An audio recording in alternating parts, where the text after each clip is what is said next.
Have you ever wondered what really goes into designing a compact SUV? One that tries to redefine luxury and practicality at the same time? It's quite the balancing act, isn't it? Or what it means when a car company says it's built on a philosophy called opposites united? Yeah, that's Kia's thing. It sounds intriguing, blending contradictory elements to create something, well, new. That's exactly what we're digging into today. We're doing a deep dive on the 2026 Kia Seltos. This is the second generation of their popular compact SUV. Right. Our mission really is to unpack all the updates, design, tech, the driving experience, and see if it actually delivers. Is it modern, practical, safe, good for the city, and longer trips? And we're basing this on a detailed review we found from Cars Press. It's titled 2026 Kia Seltos Modern Design, Strong Performance, and Smart Features for All Roads. Seems pretty comprehensive. Gives us a solid foundation. So let's jump in. The big picture. What's new with this 2026 Seltos? Well, first off is the second generation, set for a global launch late 2025, maybe early 2026. India around mid-2026. So it's not just a facelift. A whole new iteration. Exactly. And it embodies that new opposites united design philosophy we mentioned. Okay, so what does that look like in practice, this whole opposites united thing? Think of it as trying to create harmony from contrast, like taking the rugged feel you might expect from an off-roader, but blending it with sleek, sophisticated lines you'd see on a city car. Ah, okay. It's Kia's way of aiming for a kind of aspirational look, maybe a touch of luxury, but still in that compact, accessible package. Creates a sort of visual tension. Makes sense. Especially when you look at the exterior details the source mentions. There's a stronger front end, right? A bigger grille. Yeah, definitely bolder. And they say it's inspired by the Kia Telluride, their much larger SUV. Interesting. So bringing some of that premium feel down into the compact segment? That seems to be the goal. You also get these slim, wide LED lights, front and back, and the wheel options go from 17 up to 19 inches, which is pretty substantial for this size. And colors. People like choices.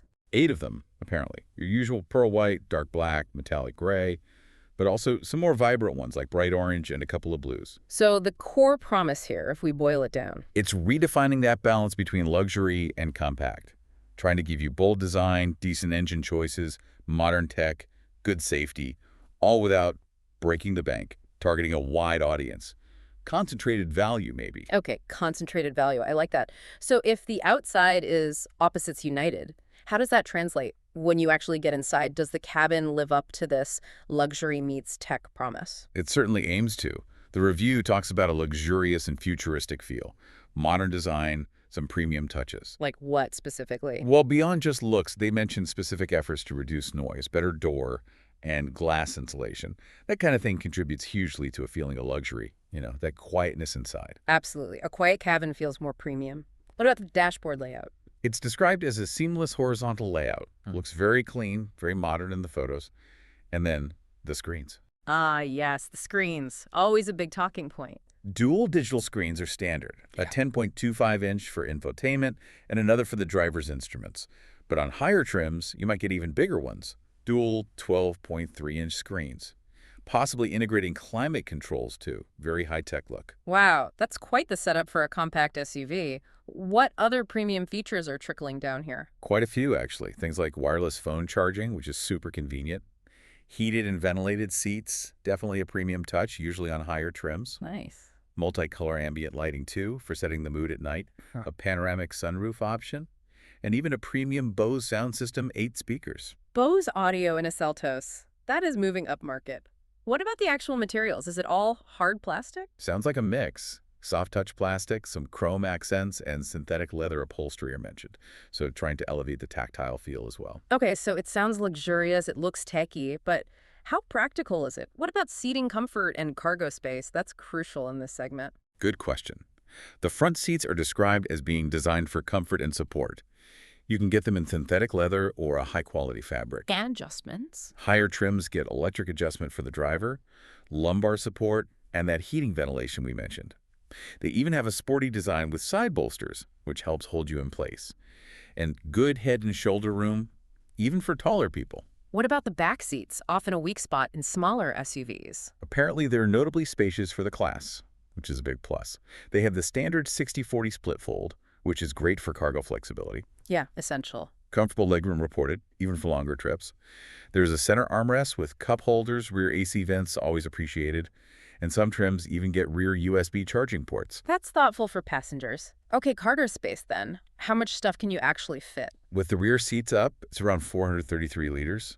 Enough for, say, weekly groceries or a couple of medium suitcases. Pretty standard for the class. But here's the impressive part. Fold those rear seats down, and it expands to over 1,400 liters. That's a lot of space. You could fit longer items, maybe even a bicycle with a wheel off. Over 1,400 liters. That's genuinely impressive for a compact. Any features back there to make loading easier?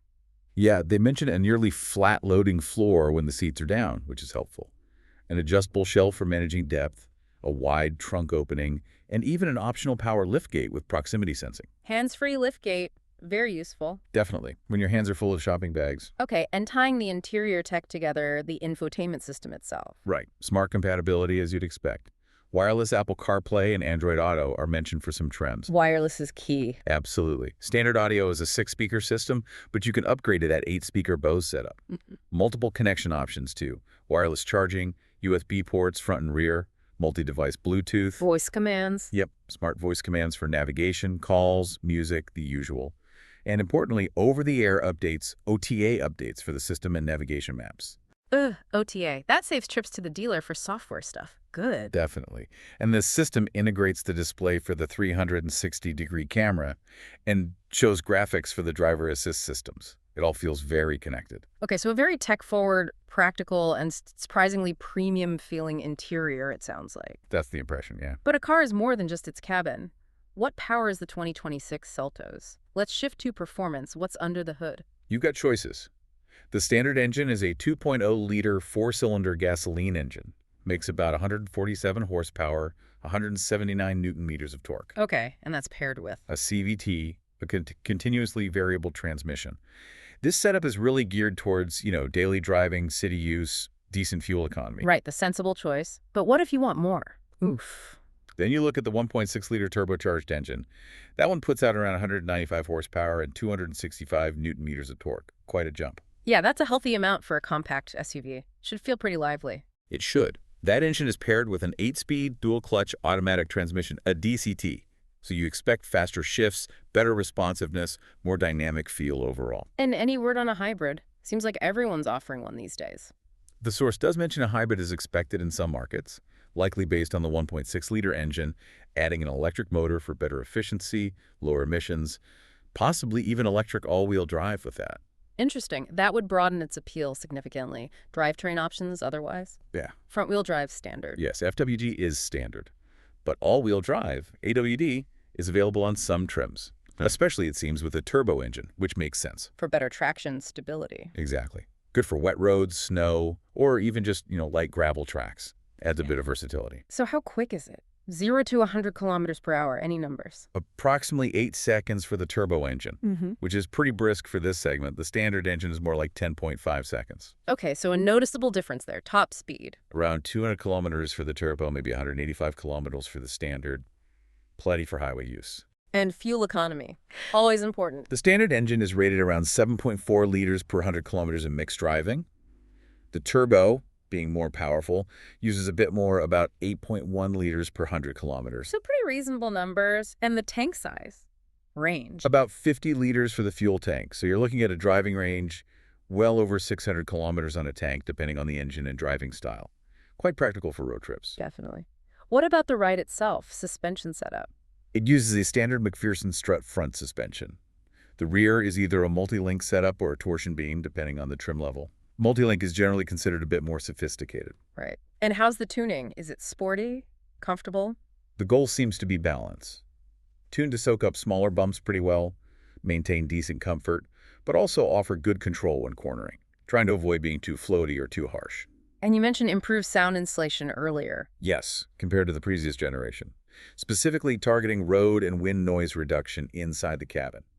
Again, part of that push towards a more refined, almost premium experience. Okay, comfort, power, refinement. But what about safety? That's paramount for families and, well, everyone. How does the 2026 Seltos stack up here? It seems well equipped on paper. It features AD's Level 2 technology. ADS Level 2, what does that include? That's a suite of advanced driver assistance systems.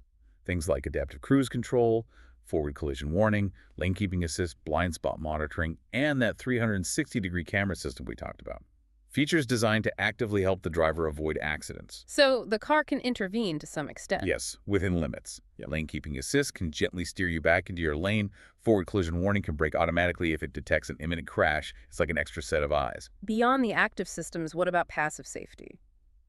Airbags, structure. Comprehensive stuff there, too. Multiple airbags, front, side, curtain. Standard features like ABS, anti-lock braking system, EBD, electronic brake force distribution, and ESC, electronic stability control. All the acronyms we expect. Exactly. Plus, lane keep assist, LKA, and lane departure warning, LDW, are standard parts of the ADS suite. Forward collision warning, FCW, and automatic emergency braking, AEB2. Blind spots. Rear traffic. Yep, blind spot view monitor, BVM, Mhm. which can show a camera feed in the instrument cluster, and rear cross traffic alert, RCTA. Also a tire pressure monitoring system, TPMS, and the 360-degree surround view camera. It's a very robust list. It certainly sounds comprehensive, but here's the tricky part. Crash test results.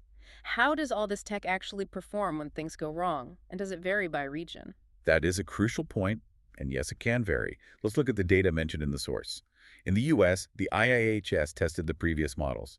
The 2023 got good ratings in most frontal tests, roof strength, rear protection, excellent scores for front crash prevention systems too. Sounds positive. Any caveats? Yes, the source notes the 2024-25 model side impact test rating was only marginal. It showed some potential weakness in protecting the pelvis, especially for rear passengers. That's definitely something U.S. buyers should note. Okay. What about other regions? Australia, New Zealand. A&CTP there gave it a 5-star rating. That's top marks. High scores across the board for adult and child occupant protection, vulnerable road users, and safety assists. So, a strong showing there. What about India? Global NCIP. That's where the variation really shows. They tested an India market version back in 2020. It was a more basic model, reportedly with just front airbags and ABS. It only scored 3 stars for adult protection and 2 stars for child protection. Wow, quite a difference. It highlights how much safety specs can differ based on market regulations and what manufacturers choose to offer in specific regions. The key takeaway for you, the listener, is always check the local crash test rating for the specific model and trim you're considering. Don't assume a rating from one market applies everywhere. That is absolutely critical advice. Okay, shifting to market dynamics. With all this tech and design, where does the Seltos sit price-wise? Is it still competitive? Based on the U.S. figures in the source, the starting point for the base LX FWD is around $23,690. Add destination fees, maybe $25,085. Okay, entry point. What about the top end? The top-tier SX Turbo with AWD could go from about $31,390 up to maybe $32,785 with destination. So quite a range, but it seems positioned competitively within that crowded, compact SUV space. It's aiming for that value proposition. And warranty. Kia is usually strong there. Yeah, they usually offer good warranties. The source expects the standard 5 years or 100,000 kilometers basic warranty, maybe even their 10-year, 160,000 kilometer powertrain warranty in some places. But you need to keep up with servicing, right? Absolutely. Maintaining those long warranties usually requires sticking strictly to the scheduled maintenance plan at authorized service centers, something to factor into ownership costs. Good point. And trim levels. You mentioned LX and SX. What's in between? There's a typical Kia ladder. LX is the base. Then S had some style and infotainment upgrades. EX steps up the luxury and comfort features. There's also an X-Line trim mentioned. Usually that means a more rugged, sporty exterior look. And then SX is the fully loaded top-spec version. So plenty of choice to match budget and desired features. Seems so. And it's built all over the place, right? A truly global car. Yes. Manufacturing hubs in India for Asia, Middle East, Africa, South Korea for global markets like North America and Europe, and Mexico for Latin America and North America. Helps tailor it slightly for different regions, too. Let's quickly touch on dimensions again, just to place it. Compact, you said. Yeah, roughly 4.4 meters long, about 172 inches. Keeps it manageable in the city.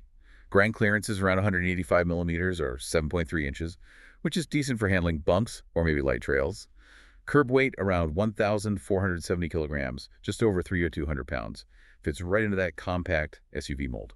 Okay, so summing up its overall pros and cons based on the review, what are the key takeaways for someone considering it? On the plus side, the elegant, attractive design definitely stands out. The advanced tech features big screens, connectivity are a major draw. It's relatively fuel efficient, especially the base engine. Surprisingly good storage capacity for its size. Yeah. And that comprehensive list of safety systems is a big positive. And the downsides. No car is perfect. True. Reported weaknesses include noise insulation at higher speeds. Wind and road noise can apparently still intrude more than in some rivals. Rear legroom might be a bit tight for really tall passengers, despite being good for the class. Okay. The base engine's performance is described as just average, might feel underpowered if you do a lot of highway driving or want quick acceleration. The suspension, while balanced, might feel a bit stiff on particularly rough roads. And the top trims get pricey, potentially pushing into the territory of larger vehicles. So, trade-offs to consider. And who is it competing against directly? It's a packed segment. Oh yeah, very competitive. Key rivals mentioned are the Hyundai Creta, its corporate cousin, known for similar strengths. Yeah. The Mazda CX-30, which often gets praised for a more premium feel and fun driving dynamics. Right. The Toyota Corolla Cross, big on reliability, practicality, efficiency. The Honda HR-V, known for clever interior packaging and comfort. And the Nissan Kicks, often highlighted as a very economical, city-focused option. Lots of strong alternatives to weigh against. Definitely. Buyers are spoiled for choice in this area. So, to wrap up our deep dive today, we've unpacked the 2026 Kia Seltos. From its distinctive opposites united design language and that really quite luxurious tech-filled digital cockpit. To its range of engine options, including that punchy turbo, and the comprehensive safety features, both active and passive. We've seen how it tries to balance those modern features with everyday practicality and usability. It's clearly aiming to be a really strong contender if you're looking for something up-to-date, functional, and secure. It really feels like this car is pushing the boundaries of what we expect from a compact SUV. It's bringing features and a level of refinement that maybe wasn't common in this class just a few years ago. Which leads to a final thought, doesn't it? If the Seltos is redefining compact luxury for 2026, what does that signal about the future of car segments overall? Yeah, how many more big car features are going to keep trickling down into these more accessible models?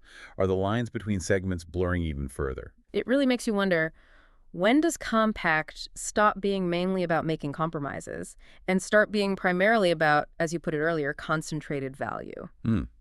That's a great question to ponder. It seems the definition is definitely shifting.